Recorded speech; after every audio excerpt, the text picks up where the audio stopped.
Hi, everybody. So today I'd like to talk about the use of writing as a tool for building ratio in the classroom. So we know that writing is one of the most important skills that our students can develop, both for its own sake as a tool for communication, but also for the critical role that it plays in supporting the types of deeper cognition that we as teachers are always trying to stimulate and develop in our students. And so we need some techniques that allow us to provide the students with repeated and frequent exposure to the practice of writing in order to, one, foster that ability to communicate with the written word, and two, help them build that habit of using the written word to support their thinking. We want techniques that can be used more often than the written essay or the analytical paper because we know that frequent exposure and practice embeds learning more deeply than an occasional exposure. And ideally, we'd also like techniques that can help us build those two critical classroom ratios that we've talked about, which is student thinking and student participation. And so today I'd like to talk about the techniques that Limov refers to as everybody writes and silent solo. Now, I should say that Limov treats these as two separate techniques, but I really see them as minor variants of the same basic writing technique. So let's get into it. Limov distinguishes between three different types of writing, each with its own purpose. The first type is developmental writing. Now, developmental writing is a type of writing that's typically assigned in a writing class. It's a writing in which students are being asked to master grammar and syntax, structure, and style. And so, that's a type of writing that's typically assigned in a writing class so that students can learn how to write effectively just purely in terms of the actual sentence and paragraph, et cetera, et cetera. The next type of writing is called summative writing.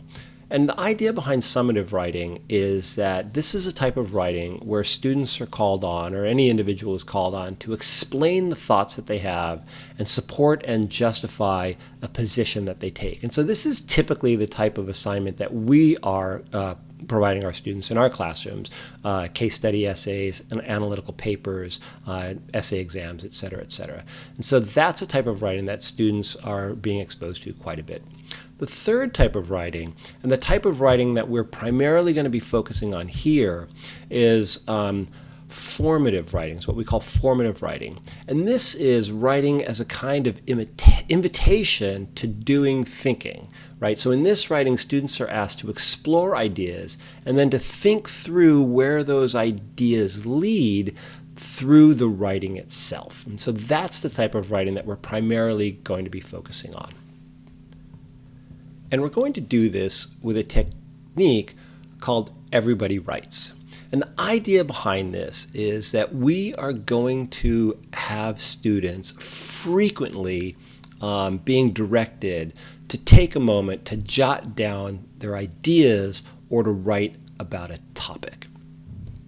And there's some characteristics of this type of writing that we should keep in mind. The first one is that they really should be short bursts of writing. So it's not a situation where we're asking them to spend a long time writing, but rather we just want them to do something really, really short, typically 45 seconds to maybe 90 seconds. The next thing about this type of writing is that really you should be throwing these in midstream within the context of what it is that you're doing. So this type of writing is often called a stop and jot. And the idea is you're in the middle of something and you're going to stop what you're doing and then direct the students to take some time to do a little bit of writing. And the idea behind this is you want to do this in the middle of the work that you're doing so that students come to sense writing as an integrated and normal tool to use within the context of wrestling with and learning about an idea. Okay, and so you would be talking about something and then you would say, hey, you know what? Take 45 seconds to write about this. Ready? Go. They'd spend the time, you'd call the time, and then you'd either ask them some questions or just keep moving with the idea. All right. And so this familiarizes students with that practice of sort of using writing as a thinking tool. Another thing to notice, to keep in mind about this type of writing is that you need to be using, for it to work effectively, you need to be using open questions and prompts that have many possible reasonable answers. Right? You don't want to ask them the types of questions where there's a clear, correct answer for the question you're asking. And the reason for this is, if you're asking them something with a clear and correct answer, the students need to spend time thinking about what it is that they're going to be saying in order to answer that question correctly.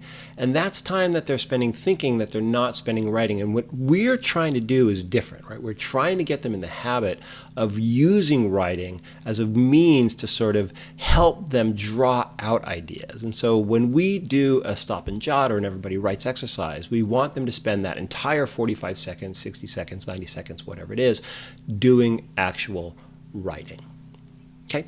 And then the final thing to keep in mind is that you do occasionally want to start interspersing longer writing periods as the students get used to doing this type of writing. So again, you're going to start out with these short jots, 45 seconds, 60 seconds, 90 seconds, but over time, as this becomes second nature to the students, you can start extending it to 2 minutes, 3 minutes, 5 minutes of just pure writing.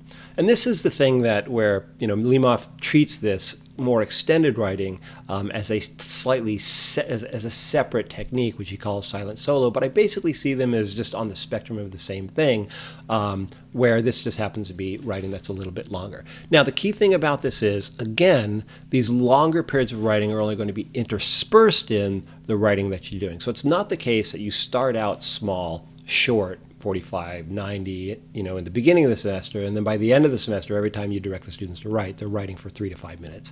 No, you want to continue to use those short bursts of writing throughout the entire course, but towards, as you get into it, occasionally add in these longer, more concentrated sections of writing.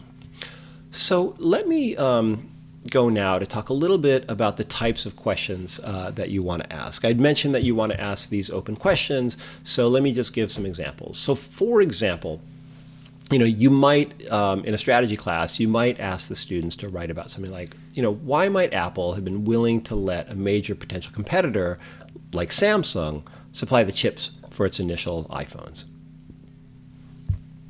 And a couple things to note about this question is that, I'm using the word might. Like, why might Apple have been willing to do this? And so that that use of the word might suggests that there are a variety of potential reasons that Apple could choose from, and that the students are being called on to speculate, not to figure out what the reason was, but what some possible reasons might have been. And so that gives students the freedom to kind of explore whatever comes to mind, and so to use the actual writing as a way of thinking about possibilities instead of trying to explain an idea that they have to support. Another question might be something like this. What reasons might Trader Joe's have had for choosing not to carry many name brand goods, right? So notice here that instead of talking, again, I use the word might, so again, that opens things to speculation. And then I'm talking about reasons, so not a single reason, but the reasons. So if there are more than one reason for something, then again, that creates space for students to spend some time doing the writing without having to feel like they need to think about what they're going to say before they start writing. So I'd like to talk a little bit now about some of the components that you need to have in place in order to make this type of exercise work. The first thing to recognize is you're going to have to build this habit in the students. Most of our students are not used to doing this type of writing in the classroom, and so you need to kind of set it up and prep them for it early on in the semester so that this can be a tool that you can draw in throughout the course of the semester. So that means there are a couple of things that you need to think through. So the first one, for example, is where are they going to be doing the writing? Are they going to be writing in their notebooks, or are they going to be writing in a separate notebook that is specifically for this purpose? I think having them doing it in their notebooks makes the most sense. But some students are a little bit protective of their notebooks because they have a very specific system in their notebooks. And so for those students, you might, let them know that they can have a separate Jot notebook that they're going to be using. But then the key thing about this in either case is you need to make sure that from the beginning of class, they've got their implements out, they've got their notebooks out, their pens out, and they're ready to use right from the get-go, right? And you want to build that habit of having the students have this stuff ready from the beginning, because you don't want, again, because you're giving them these really short intervals, 45 seconds, a minute to do the writing, you want to make sure that when you cue them to get started, they can just grab their pen and get going. You don't want them to be shuffling around for notebooks and shuffling around for pens, because that's going to cut into the time that they're going to spend thinking and writing. Okay. The next thing is that you're probably going to need to explain this in some detail the first couple of times that you do it, right? So you want to give them some explanation of both what it is that you're doing, why you're doing it, and how they're going to go about doing it, all right? So I will typically take some time to explain to them that learning to use writing as a tool for thinking is something that's actually really valuable, and something that that is one of the things that I'm trying to have them develop. And then, that's sort of the justification for why I'm doing it. And then I might talk a little bit more about the mechanics. So for example, you might say something like, okay, when I say go, I want you to do your best to answer the question, right? It's not for a grade, and you won't turn it in, so you want to make sure that they understand that. And then you might cue them, challenge yourself to think in writing and keep your pen moving the entire time. You might find it hard, but push yourself.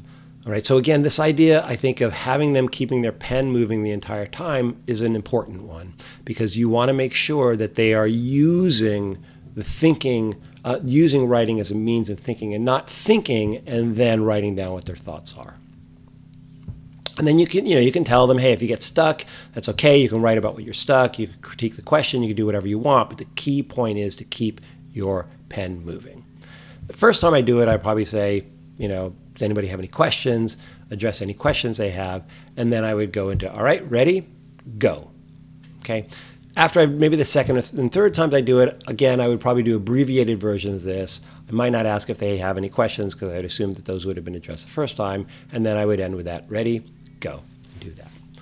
And that leads to the next thing I think is important to keep in mind, which is, in order to make this work, after that first explanation, you want to use that frame, name, time, and cue idea that I talk about in the video on turn and talk, right? So if you have something like this, as with the turn and talk, it allows you to create a situation in which the students they'll know what it is that they need to do. They'll have a very clear idea of it, so they're not wasting that cognitive space trying to figure out what they're doing, and they get started right away. So you might say something like, take 60 seconds to jot down in your notebooks an answer to this question. Why might blah, blah, blah, blah, blah.